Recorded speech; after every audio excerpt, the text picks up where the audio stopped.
ہمیں معلوم ہے کہ عورتوں کو نہانا کیسے چاہیے، لیکن کیا ہم ڈائریکٹ اپنی بالغہ بیٹی سے بات کر پائیں گے؟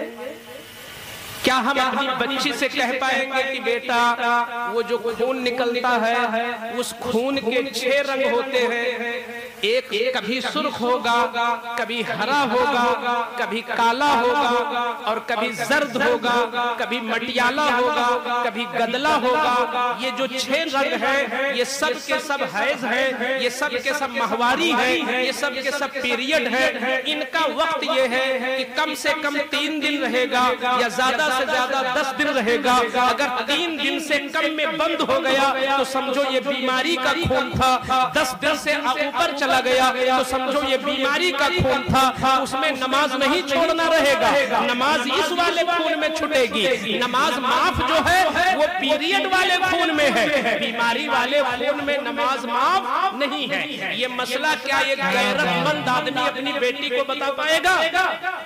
بولیے بھائی، کیا ہم لوگ اپنی بہن سے یہ بات کر پائیں گے؟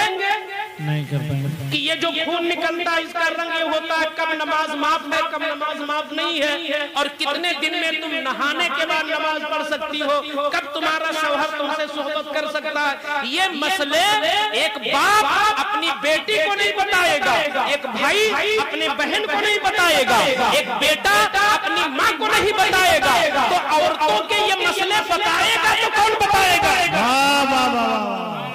اور اگر یہ مسئلے بتائے نہ جائیں تو دین ادھورا رہ جائے گا۔ اگر یہ مسئلے نہ پہنچائیں سوسائٹی تک تو دین اسلام ادھورا رہ گیا۔ اور حضور کو اللہ نے بھیجا تھا کہ پورا دین پوری امت تک پہنچاؤ۔ ایک مثال سے سمجھاتا ہوں، حضور بیٹھے تھے، ایک انصاریہ عورت آ گئی، کہتی ہے یا رسول اللہ مجھے خون آ رہا تھا مہینے والا اور خون آج بند ہو گیا ہے، اب مجھے نہانا ہے، میں کیسے نہاؤں؟ اب میں بتا چکا ہوں کہ حضور کے اندر حیا بہت تھی، حضور کے اندر حیا بہت تھی۔ عورت پوچھ رہی ہے یا رسول اللہ میں نہاؤں کیسے؟ تو میرے آقا نے بندھے بندھے جملے میں کہا کہ چلی جاؤ روئی لے لو اور روئی میں مشک لگا لو اور مشک سے جا کے نہا لو۔ تو اس عورت نے کہا یا رسول اللہ میں نہیں سمجھ پائی، روئی میں مشک لگا لوں اور پھر نہا لوں، کیسے نہا لوں؟ تو حضور نے کہا جا نہا۔ تیسری بار پھر اس نے کہا یا رسول اللہ کیسے نہا لوں؟ تو حضرت عائشہ بیٹھی تھی، انہوں نے ہاتھ پکڑا اور کمرے میں لے گئے، ہاتھ پکڑا اور کمرے میں لے گئے، کہتی ہے آؤ میں بتاتی ہوں کیسے نہاؤں، آؤ میں بتاتی ہوں کیسے نہاؤ گی۔ سنو، جب تم برتن میں پانی بھر لو تو روئی میں لگا لو مشک، اور جہاں سے خون آیا ہے وہیں پر مشک روئی سے صاف کر لو تاکہ اس کی نجاست اور اس کی بدبو بالکل ختم ہو جائے، اور پھر اس کے بعد نہا لو۔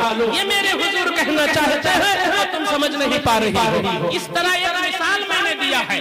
یہ بتاؤ کہ حضور کے یہ جو دین کے باریک باریک مسئلے ہیں، شوہر بیوی کا ملنا اور اس کا خون آنا، بچہ ہونا، یہ تمام تر جو باریک باریک مسئلے ہیں یہ کون سکھاتا؟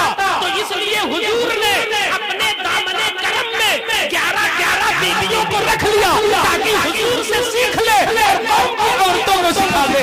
جب خدیجہ کا انتقال ہو گیا تو عائشہ سکھا رہی ہے، عائشہ چلے گی تو ام حبیبہ سکھا رہی ہے، ام حبیبہ چلی گئی تو میمونہ سکھا رہی ہے، میمونہ چلی گئی تو حضرت سودا سکھا رہی ہے، حضرت سودا چلی گئی تو حضرت ام سلمہ سکھا رہی ہے۔